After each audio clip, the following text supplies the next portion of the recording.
Hello, welcome back to our channel HardReset.Info. In this video, I want to explain you how to use Apple Pay in stores. So let's imagine such a situation when you're standing at the checkout in the store.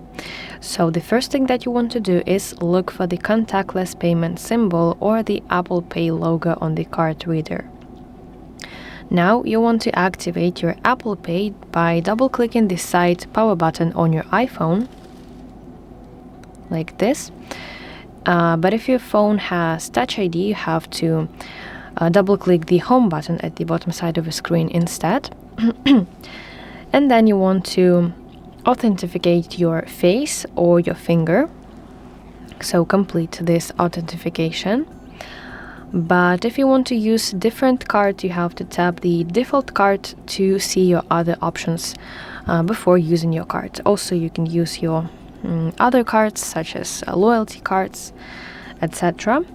But I will stick to my default card.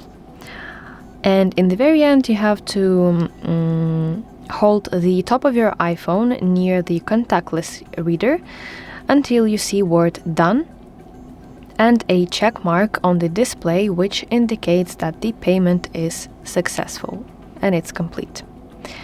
So that's how you use Apple Pay in store. I really hope that you find this video helpful, and if so, please like this video and subscribe to our channel to see more content like this.